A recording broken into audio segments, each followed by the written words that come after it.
저와 함께 있었도다. 아멘.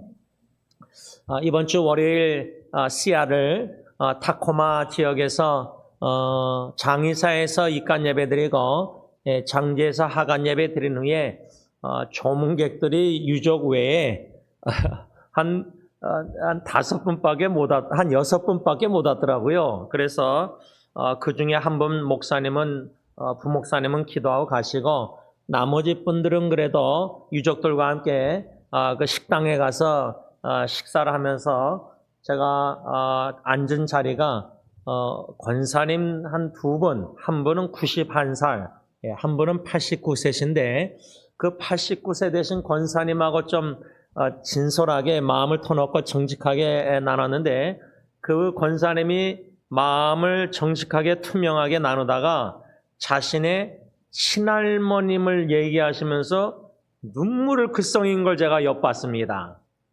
제가 그 모습을 보면서 이 36년도생이신 89세 되신 권사님이 할머님이 오래전에 돌아가셨을 텐데도 그 할머님에게 받은 사랑이 마음에 뭉클하니까 말씀을 나누시면서 할머니 얘기하면서 눈물이 글썽하신 거예요. 제가 그것을 엿봤을 때 몇 년 전에 우리 벌몬길에 원래 있었던 데니스 있었잖아요. 원어홀이 거기 이제 대학교 후배 자매가 와가지고 자기 할머님이 죽으셔서 제 앞에서 참 하염없이 울었던 생각이 났는데 이렇게 가정에서 할머님의 사랑을 받고도 사랑의 그 기억의 눈물 얼마나 아름답습니까? 그런데 월요일 날은 제가 그 89세 권사님의 친할머님의 사랑의 걸 기억하고 눈물을 엿봤는데 어저께 제가 화요일 날 오후 8시에 줌으로 온라인으로 가정 예배를 인도하면서 창세기에 나오는 요셉에 대해서 좀 말씀을 나눴는데 그 설교 그 제목이 과거로부터 자유를 누리는데 헌신하십시다. 마지막 3번째 말씀을 받았는데 요셉은 과거로부터 자유를 누리는 상처 입은 치유자다. 저는 그렇게 설교했습니다. 물론 상처 입은 치유자는 헨리 나웬 신부님이 쓴 책 제목 그대로인데 요셉은 과거로부터 자유를 누리면서 상처 입은 치유자로 상처란 뭐냐? 형들 10명에게 죽임 당할 뻔하고 구덩이 판 데다 넣고 또 상인들에게 팔려서 사랑하는 아버지 야곱과 사랑하는 친동생 똑같은 엄마 라헬의 소생 베냐민과 강제로 헤어져서 멀리 객지 이집트의 애굽에 노예로 팔려서 17살 그 청소년 나이에 사춘기 때 예를 들자면 지금 말로 하면은 그러면 그 충분히 상처가 형들이 해하려고 했잖아요. 창세기 50장 20절 말처럼.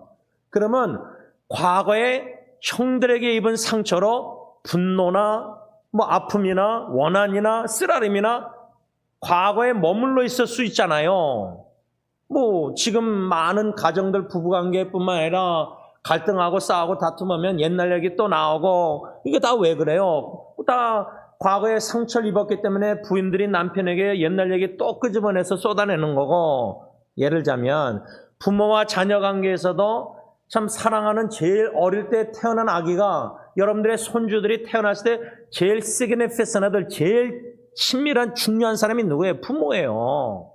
근데 애가 자라나면서 커가면서 부모에게 입은 상처 그러면 충분히 과거에 머물러 있을 수 있죠. 거기에 원한도 있고 쓰라림도 있고. 그런데 요셉은 상처 입은 치유자 과거의 형들에게 모든 상처, 해함을 당할 뻔한 거. 그런데 거기서 자유를 누렸다. 우리도 자유를 누려야 된다. 그러기 위해서는 요셉처럼 형들을 다 용서하고 소극적으로 용서만 하고 간곡히 위로만 한 게 아니라 왜? 창세기 50장에 아빠가 야곱이 죽었으니까 형들이 두려워서 이젠 요셉이 동생이 우리를 복수할까봐 두려워 떨어서 이집트 총리 요셉한테 와서 두려워했잖아요. 근데 요셉이 간곡히 위로했잖아요. 소극적으로 용서했잖아요. 근데 능동적으로 용서는 뭐죠? 110세 죽을 때까지 애굽에서 이집트에서 요셉은 형들뿐만 아니라 아니면 원수인데 형들이 그 집안 후손들을 다 먹여 살렸잖아요. 야, 이런 성경 이야기가 너무 멀리 느껴지고 아무리 설교해도 아내가 남편을 용서 안 하고 남편이 아내를 용서 안 하고 용서 안 구하고 여러분 그러다가 부모가 죽으면요 자녀들은 부모가 죽음으로 끝나는 게 아니라 부모에게 입은 상처나 쓰라림 이게 내면화됩니다. 내면화. 그러면 죽은 부모님하고는 이제 뭐 용서하고 용서 구하고 화해가 안 되고 늦었고 부모님에게 입은 상처나 쓰라림 이런 것들은 계속해서 내면화돼서 나도 원치 않게 무의식적으로 부모님은 죽었는데 살아있는 것처럼 말하고 행동하고 생각하고 그렇게 안 좋은 영향받은 게 배우자에게도 나타나고 자녀들에게 후손들에게도 나타난다는 겁니다. 나는 의식 못하고 인식을 못할 뿐이지. 근데 그것을 제가 화요일날 가정예배 때 좀 진솔하게 나누면서 이번에 씨알을 왔다 갔다 하면서 제 아내하고 진솔한데 하면서 장모님은 떠나셨지만 아내가 자기도 몰랐던 내면화된 장모님에게 받은 영향이 돌아가셨는데 살아있는 것처럼 생각하고 말하고 행동하는 거예요. 그걸 아내가 인식하게 된 거를 저한테 나눴을 때 제가 몇 년 전에 벌써 뭐 7, 8년 전인가 제가 아내한테 안방에서 당신은 장모님이 어머님이 죽으셔도 자유를 누릴 수 없을 것 같다. 오직 진리가 당신을 자유케 할 수 있다. 요한복음 8장 32절. 그거를 제가 수년 전에 나눴는데 이번에 씨알아 왔다 가면서 아내가 이제서야 그 의미를 이제 깨닫게 된 거예요. 제가 말한 그 말, 당신은 자유를 누릴 수가 없을 것 같다. 왜냐하면 자기가 인식하게 됐으니까. 돌아가신 어머님이지만 internalize라는 단어를 영어로 썼는데 자기 안에 내면화된 거예요. 어머님의 영향이. 그러니까 여러분들의 저나 제가 들런 예언에게도요. 아빠로서 모르고 인식하지 못하고 원치 않는 안 좋은 영향을 끼쳤을 때 그것이 아이들에게는 내면화돼서 원치 않게 자기도 아빠가 없는데도 살아있던 죽었던 제가 멀리 떨어져 있던 일본에 있던 뭐 어디 있던 내면화된 안 좋은 영향이 자기도 모르게 작동한다는 거예요.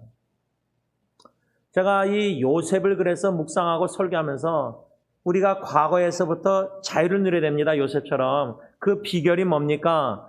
창세기 50장 20절 형들이 두려워 떨고 그럴 때 당신들은 나를 헤아렸으나 그건 사실이에요. 여러분 가정에서 친할머니의 사랑을 받아서 그 추억에서 눈물 나오는 거 사랑의 추억이 많으면은 부모님이나 뭐 할머니 할아버지 받은 사랑 그러면 그분들이 다 떠났어도 10년 20년 50년 지났어도 사랑의 추억이 내면화돼서 그 사랑 할머니 생각하면 눈물 나오는 거예요. 감사가 뭉클한 거예요. 그런 추억들이 많으면 좋은데 가정에서는 사랑의 추억뿐만 아니라 미움과 상처의 추억도 더불어 있다는 거예요. 그러면 사랑의 추억이 더 많아서 미움의 상처의 추억을 덮어서 이겨나가면 되는데 로마서에 그랬잖아요. 선으로 악을 이기라. 선한 사랑의 아름다운 그리스도의 추억이 많으면은 죄악된 사탄의 악한 죄의 본능 이런 거 상처들 다 이겨나갈 수 있거든요. 그런 영적 전쟁을 내면에서 싸우고 있거든요. 우리 자녀들도 여러분들도 마찬가지죠. 그냥 굳어져서 그렇게 살면 모르겠지만 싸워야 되거든요. 이런 부모님에게 안 좋은 추억들을 다 이기게 되잖아요. 선한 추억으로 사랑의 추억으로.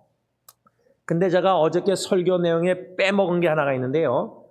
요셉을 생각할 때 당신들은 나를 헤아려 했지만 형들이 하나님은 그것을 바꿔서 선을 이루셨다. 그러니까 하나님의 선하심을 맛보라는 시편 34편 8절. 그러니까 가정에서 사랑의 추억보다 미움과 상처의 추억이 많을 때 나쁜 안 좋은 영향 추억이 많을 때 하나님의 선하심을 맛보면은 그 모든 과거의 상처 쓰라림 여기도 넉넉히 이겨나가서 오히려 상처 입은 치유자로 내가 하나님의 선하심 맛봐서 형들과 배우자, 부모, 남편, 아내 다 용서하고 할아버지 다 용서하고 자식들, 처자식들 오히려 위로하고 격려하고 베풀고 돌봐주고 사랑하고 이런 놀라운 기적의 역사가 일어나야 되는데 그러지 못하고 가정을 생각할 때 상처 아픔과 괴로운 일들이 끊임이 없다는 거예요. 뭐 괴로운 일들이 이런 부모 자식 관계, 부부 관계 상처뿐만 아니라 쓰라림 아픈 안 좋은 영향뿐만 아니라 원치 않게 가정은 너무나 사랑하는데 질병과 고통과 암과 파킨슨과 치매와 뭐 여러 가지 불안한 일들이 자꾸만 결혼 일들이 한꺼번에 집중적으로 자꾸만 터지면은 이거 정신없거든요. 힘이 빠지거든. 제 아내는 지금 힘이 빠졌어요. 뭐 큰어머님 돌아가시고 자기 어머님 돌아가시고 또 이제 큰어머님 가정도 식구가 4밖에 안 남았고 뭐 아내는 처남하고 처제하고 이제 뭐 형제들 3명 외에 이제 뭐 남편들하고 자식들이 있는데 이 양쪽 다 이 가정이 다 이제 고아가 된 거 아니에요. 부모님들이 다 4명이 다 떠났잖아요. 요셉은 창세기 50장 20절에 형들에게 그렇게 말했지만요. 제가 무엇을 어저께 설교를 놓쳤냐면은 그 노예 생활할 때 보디발 집에서 하나님이 함께 하심으로 형통의 복을 누렸는데 항상 좋은 일만 선한 일만 형통의 복이 아니라 이 젊은 청소년 잘생겼는지 외모가 그 유부녀 보디발 아내가 유혹했을 때 하나님께 죄질 수 없어 뿌리쳐서 도망갔을 때 억울한 누명수 감옥에 갇혔잖아요. 근데 그때 그 관원들, 수관원, 떡관원, 바로의 관원들의 꿈을 해석하는데 창세기 40장이요. 13절, 14절에 술 맡은 관원장의 꿈을 해석하고 그에게 뭐라고 요셉이 말하냐면 13절에 지금부터 사흘 안에 바로가 당신의 머리를 들고 당신의 전직을 회복시키리니 당신이 그 전에 술 맡은 자가 되었을 때 하던 것 같이 바로의 잔을 그의 손에 드리게 되리라. 이제 회복한다는 거 아니에요. 떡 가는 자는 죽고 술 가는 자는 회복되는데 14절 15절 보세요. 요셉이 그 술 가는 장에 뭐라 하냐면 당신이 잘 되시거든 나를 생각하고 기억하고 내게 은혜를 베풀어서 내 사정을 바로에게 아뢰어 이 집에서 나를 건져주셔서 나는 히브리 땅에서 끌려온 자요 여기서도 옥에 갇힐 일을 행하지 아니하였다 이겁니다.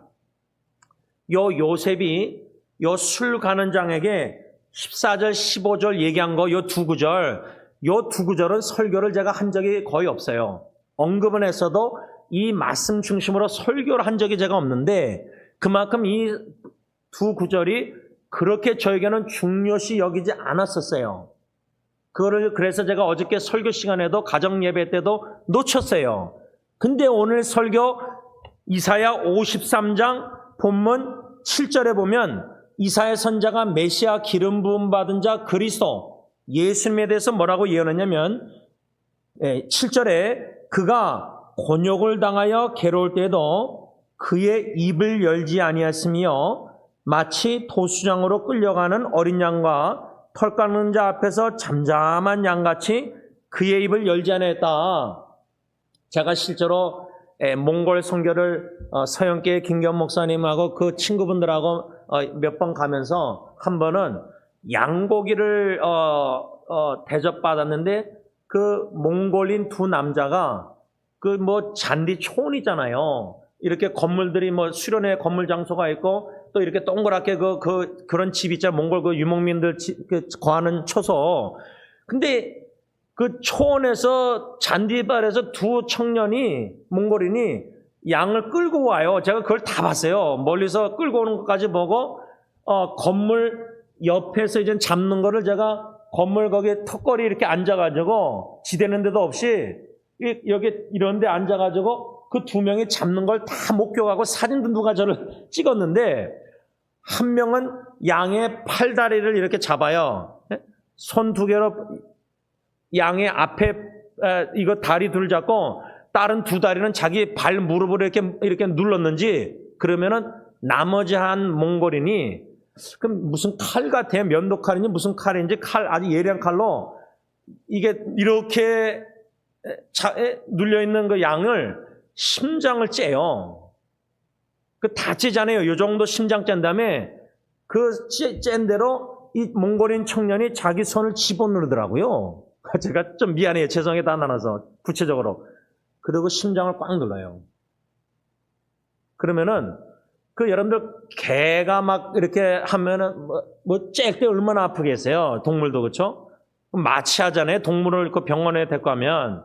근데 이건 마취도 안 하고 째가지고 심장을 누르는데 염소 같으면 제 상상은 소리 얼마나 낼까? 음메 모르겠어요. 소리 안 내더라. 그래서 저는 이 7절 말씀, 잠잠한 양같이 그의 입을 열지 않았다. 근데 여러분 고린도서 보면은 예수님 그리스도는 십자가에 못 박혀 죽으시는 예수님은 곤욕당하고 괴로울 때 신문당하고 막 다 예를 들자면 죄가 없으시거든요. 그러면 처형을 당한다면, 형벌을 받는다면, 죽임당한다면, 채찍질 맞고 다 한다면은 여러분 그거 억울하지 않습니까? 우리가 억울한 누명을 쓰면은 요셉처럼 변호사 사서 변호 안 하겠습니까? 예? 뭐 법정 싸움 안 하겠습니까? 노예에서도 목사님들도 뭐 노예도 막 법정 싸움 하면 변호사 사서 다 하열해서 법정까지 가서 교회도 뭐 목사님들, 장로님들, 교인들 막 싸울 때 뭐 변호사들 사가지고 각자 막 교회 안에서도 법정까지 가서 싸우잖아요. 변호하려고. 그 왜 변호해요? 나는 잘못 없다. 예수님은 잘못이 죄가 없잖아요. 그러면 입을 다무시면 안 되고 본능적으로 변호를 해야 되잖아요. 근데 예수님은 변호를 안 하시고 입을 다무셨는데, 침묵하셨는데, 오늘 이 창세기 40장 14절 15절 요셉은 그리스도를 가리킨다 그러잖아요. 모형이잖아요. 요셉이. 근데 요셉은 이 40장 보니까 술 관원장에게 나는 히브리 땅에서 끌려온 자여 여기서도 옥에 갇힐 일을 행하지 않았다. 맞아요. 요셉은 옥에 갇힐 일을 안 한 게 사실이에요. 팩트예요. 팩트. 변호사가 변호인을 변호할 때 팩트가 아니라 거짓말도 사실화 시켜가지고 무죄를 선언하게 만들 수도 있잖아요. 근데 그냥 상식적으로 하나님의 법정에서 요셉은 옥에 갇히를 안 했어요. 여러분 사도행전 16장에 우리가 찬양의 기적을 그때 펴고도 바울과 실라가 그 옥에 갇히를 행했습니까? 바울과 실라는 귀신 들린 여인을 예수의 나사렛으로 자유케 한 것밖에 없어요. 근데 그 귀신 들린 여종의 주인들이 돈 벌릴 일이 끊긴 거 아니에요. 그래서 감옥에 쳐놓은 거 아니에요. 그러면 귀신 들린 여종의 주인들의 입장에서는 돈 벌 수 있는 것을 바울이 막았기 때문에, 없앴기 때문에 당연히 감옥에 가야 돼요. 근데 바울과 실라 입장에서는, 우리가 예수 믿는 바울과 실라 입장에서는 옥에 갇힐 일을 하지 않았어요. 귀신 들린 여인을 오히려 건져줬어요. 그렇다면은 우리 입장과 예수 안 믿는 세상 입장과 사람들과 다를 수 있다는 거예요. 그러면 예수 믿는 우리와 예수 안 믿는 불신자 세상에 살면서 그들과 충돌할 때 우리가 억울한 누명을, 억울한 일을 당할 일이 수십 더 많다는 거예요. 그러면 불신자들과 예수 안 믿는 사람들과 사업하다가 뭐 여러 가지 일들 속에서 충돌이 나서 우리가 억울한 일을 당해서 뭐 돈을 벌금을 내야 되고 감옥에 가도 이런 일이 있으면 여러분들 그냥 가만히 침묵하고 당하겠습니까? 뭐 일반 은총 뭐 이렇게 합리화해서 변호사 사서 우리가 싸울 거 아니에요. 저희 베벌리 건물이 다른 교회 빌려줬다가 어려움을 당해서 LA 검사 오피스에서 담임 목사 제가 책임자니까 그 건물 주고 제 이름으로 돼 있으니까 담당자니까 편지가 왔는데 이거 해결 안 하면 6개월 안에 해결 안 하면 제가 6개월 감옥 가게 생겼더라고요. 그 편지를 보고도 제가 무슨 내용인지 잘 몰라서 아내 보여줬더니 아내가 다 읽더니 딱 한마디 하더라고요. 당신 이거 빨리 해결하면 6개월 감옥 간대요. 야, 아니 변호사 아내가 좀 이렇게 부드럽게 얘기 안 해주고 직설적으로 그냥 문자 편지 내용 해주니까 제가 그때 정신 바짝 들어가지고요. 윤 장로님은 조금 더 우리가 그 교회 장로님하고 뭐 전도사님하고 얘기해서 좀 이렇게 좀 그런 식으로 좀 은혜를 베풀려고 하셨는데 제가 장로한테 그랬어요. 장로님 안 됩니다. 변호사 사야 됩니다. 그래서 변호사 샀어요. 그래서 검찰 오피스에 장로님 저 변호사 안에 이렇게 하여튼 그때 다 여러 명이 가가지고 만났거든요. 하여튼 아니 이거 감옥 가게 생겼는데 6개월 목사가. 근데 그 건물 빌려 쓰는 교회에서 지금 잘못한 건데 그러면 제가 왜 감옥 가요 억울하게. 몰래 여러분들 같으면 그냥 참고 변호 안 하고 그냥 그 교회 빌려 쓰는 교회에게 또 은혜를 또 기회를 줘서 또 해결하도록. 글쎄 해결 안 되면 어떻게 해요? 그러니까 억울한 일을 당할 일이 내가 아무 잘못이 없는데 억울하게 감옥 갈 일이 있으면은 요셉은 지금 억울하게 감옥 갔잖아요. 그래서 술 관원장에게 도움을 청하잖아요. 기억해달라고. 회복되면 관원장으로 바로왕에게 얘기해서 자기 사정을 좀 들어달라는 거 아니에요? 힘 있는 사람한테. 여러분들 같으면 안 하겠어요? 근데 예수님은요, 우리가 지난 토요일 날 첫 번째 괴로울 때 메시아 그리스도는 이 이사야 53장 7절에 괴로울 때에도 그의 입을 열지 아니하였다. 잠잠한 양같이 그의 입을 열지 않았다. 여러분 도살장에 끌려가는데 염소면은 소리 꽥꽥 질렀을 텐데 몽골에서 양 잡을 때 보니까 양은 소리를 안 내더라고요. 그거 희한해요. 그 째는데 얼마나 아파요. 째는 거 참는다 하면은 양도 인내심이 있어서. 근데 여러분들 심장을 잡는다면요.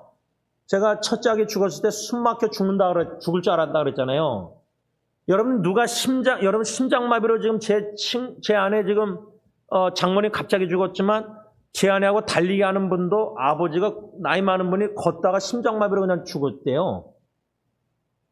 근데요, 아버지가 죽었는데 부인하고 딸이 3개월 지나서야 슬피 엉엉 울었대요.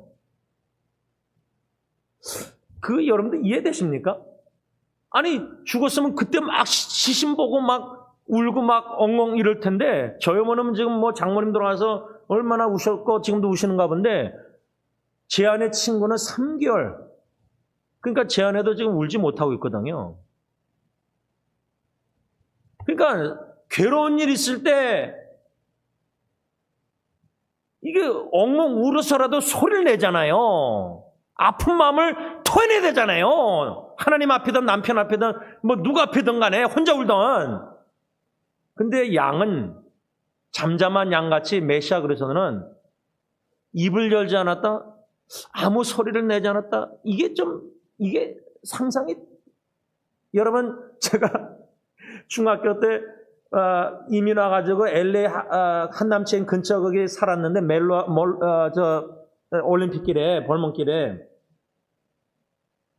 제가 그 롤러스케이트 하다가 넘어져서 그거를 소독을 안 해가지고 이 무릎에 고름이 생겼어요. 근데 커졌어요. 미련하게 병원에 빨리 갔어야 되는데 쩔뚝쩔뚝하면서 제가 부축받으면서 학교를 다녔어요. 학교 가서 중학교를.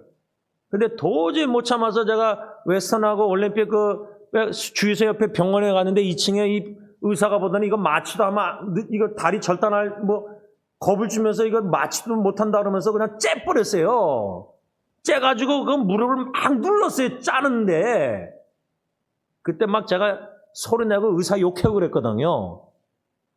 당연히 아프면 소리 내거든요. 근데 어떻게 양이 째고 심장을 잡는데 소리 안 낼까? 그걸 생각하면 몽골에서 제가 양 죽이는 거 보면 생각하면 예수님이 그리스도가 얼마나 괴로우실 텐데 입을 열지 않으셨을까? 그러면 여기서 우리가 첫 번째 지난 토요일 날 언급한 거 배워야 될 교훈이 괴로울 때 예수님처럼 그리스도처럼 침묵해야 된다. 이거는 우리 힘으로 못해요. 우리 본능은 변호하고 억울하면 요셉처럼 좀 사정봐달라고 그러고 변호사서 변호하고 좀 남편에게도 쏟아내고 억울하면 당신이 잘못했는데 왜 나한테 그러냐고 그러고 자식이 부모를 막 원망하면 부모도 자식에게 진짜 변호하고 싶지 않아요? 근데 참죠. 변호 안 하잖아요. 부모님들. 엄마는 하고 남편들은 아버지는 안 할 때 침묵할 수 있잖아요. 그런데 그 침묵도요.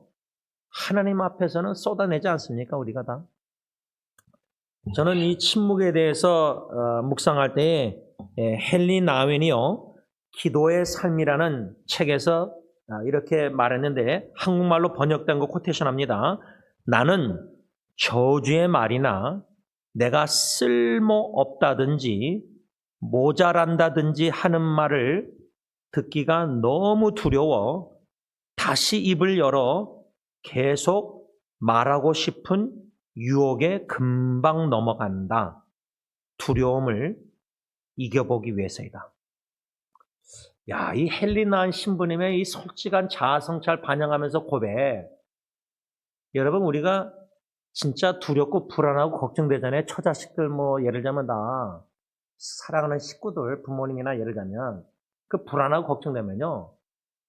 막 말하고 싶은 충동이 생겨요.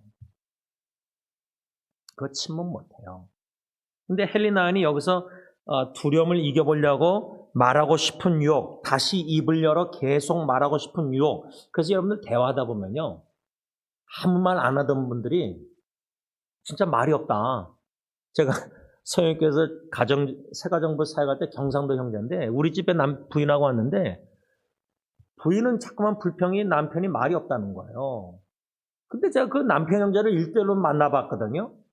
얼마나 말이 많은지 제가 아직도 생각나요. 그것도 23년 전 얘기인데 아무리 말 없는 사람 같아도요. 그 뭔가 쏟아낼 때 보면은 제가 듣는 입장에서 쏟아낼 때 그 쏟아난 내용에 반복되는 내용이 있어요. 예를 들면 저희 어머님 같은 경우는 장모님하고 너무 친했는데 갑작스레 죽으니까 막 너무 슬프신 거예요. 그러니까 똑같은 얘기를 계속 얘기하실 때 아들 입장에서 들을 때 야, 어머님 마음이 지금 얼마나 슬프실까, 얼마나 괴로우실까. 사돈 2달 동안 같이 여기서 앉아서 예배드리시고 막 이런 추억들이 많은데 갑자기 준비도 안 된 상태에서 떠나셨으니 예를 들면 사돈. 그러면은 제 어머님 같은 경우 그러면은 제 아내 맏딸 같은 경우는 어느 정도겠습니까? 예를 들자면. 그러면 그런 상황에서 말하고 싶은 충동이 없겠습니까? 남편한테라도 아내가.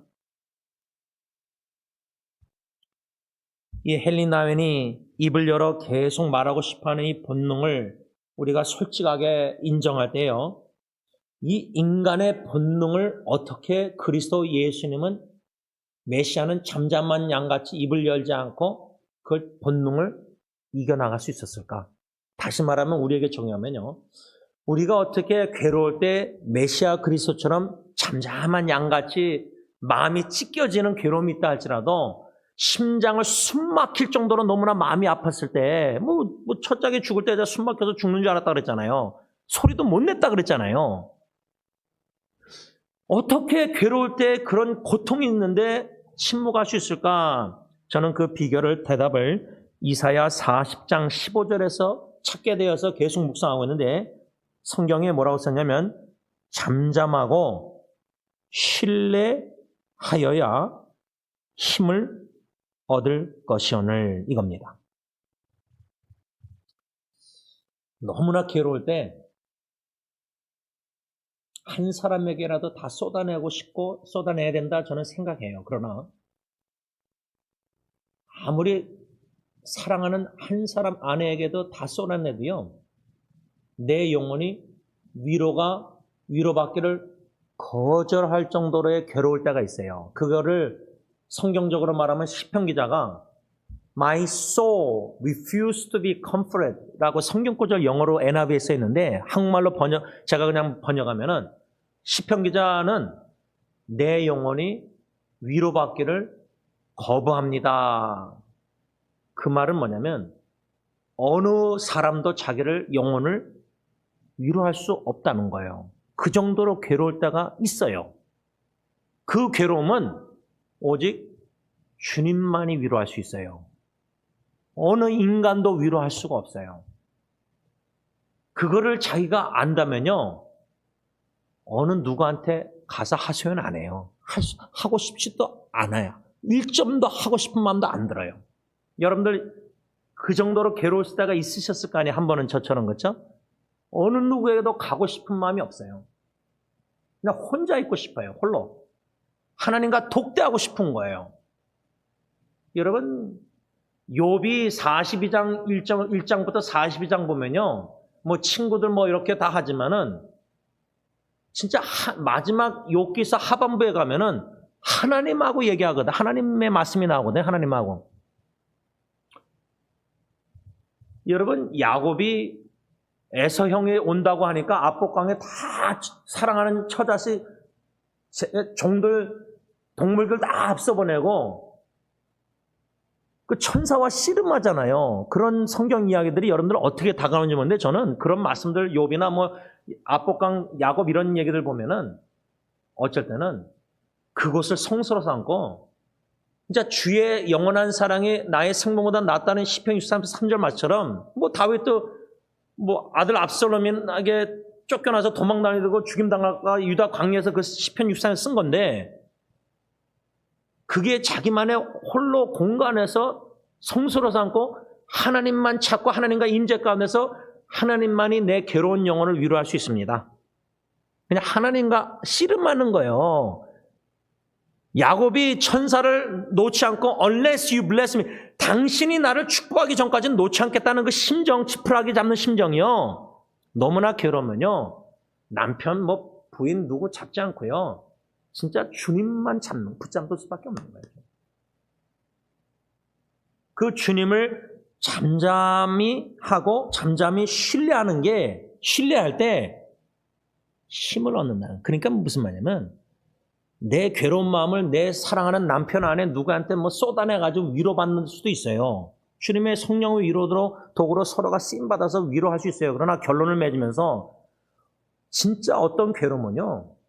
어느 누구도 위로할 수가 없어요. 위로하려고 시도를 해요. 근데 튕겨나가요. 그 말들이, 위로의 말들이 하나도 들어오지가 않아요, 마음에. 귀로, 머리로 지나가요. 마음에 들어오지 않도록 튕겨나가요. 내 영혼이 위로를, 미안하지만 거절할 정도로 괴로운 거예요. 왜? 주님만이 내 영혼을 위로하실 수 있기 때문이에요. 그 주님만을 우리가 잠잠히 침묵 속에서 괴로울 때 신뢰하면요, trust, 전적으로 신뢰하면은 그 괴로운 상황이, 너무나 괴로운 상황이 신뢰하는, 잠잠히 신뢰하는 주님으로부터 힘을 얻는데 저의 여태까지 신앙생활에 자식들 4명 중에 3명의 단련 속에서는 어떻게 힘을 주셨냐면 그 괴로울 때, 고통스러울 때 약속의 말씀을 주셨어요. 그 말은 뭐냐면 침묵의 영성이란 건 뭐냐면 제가 아는 바로 헬리나를 통해서 받은 영향의 신앙생활에 제가 적용하면서 누리는 축복 은혜는 뭐냐면 너무나 괴로울 때요. 3가지예요.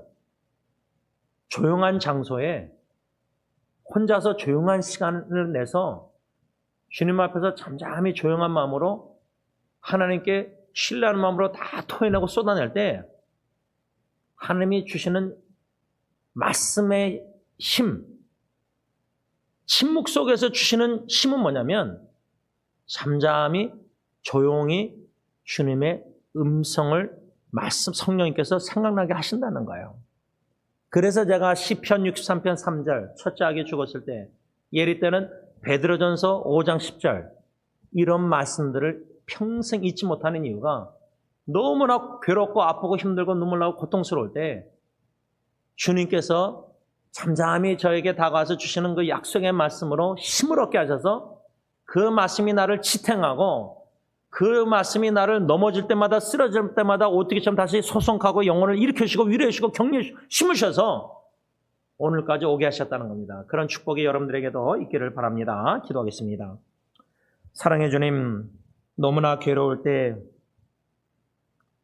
어느 누구에게도 위로받기를 거절할 정도로 괴로울 때 잠잠히 주님 앞에 조용한 시간에 조용한 장소에 나아가 통곡하며 다 쏟아낸다 할지라도 잠잠히 주님만을 괴로울 때 바라볼 때 신뢰함으로 주님께서 주님의 때에 주님의 방법으로 성령님 말씀 진리의 약속의 말씀을 주셔서 그 말씀만 붙들게 하시고 붙잡게 하시고 간곡히 하시는 가운데 결국에 가서는 기도하는 과정에 그 말씀이 나를 붙들어주고 지탱해주고 인도해주고 이끌어주고 일으켜주는 역사를 경험했습니다. 지금도 목회 가운데 내가 내 교회를 세우리니 승리장로교회 주님의 교회 주님이 세우시겠다는 약속 그 말씀만 붙들린 바 되어 나아갈 수밖에 없습니다. 요즘 사랑하는 아내를 바라볼 때 베드로전서 5장 10절 예리 때 주신 말씀을 붙잡고 기독해 하십니다. 비록 지금 고난을 잠시 당하지만 주님이 온전케 회복해 하셔서 강하고 견고하고 튼튼하게 유족들을 만들어 주실 줄 믿습니다.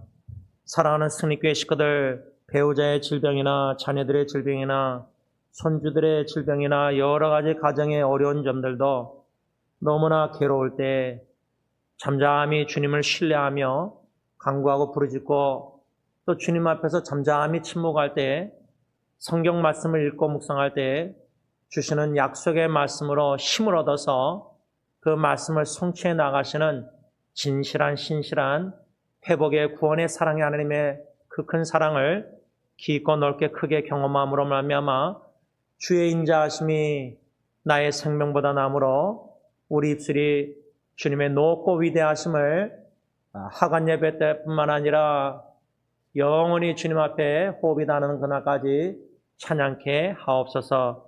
예수님의 이름으로 감사하며 기도를 올리옵나이다. 아멘.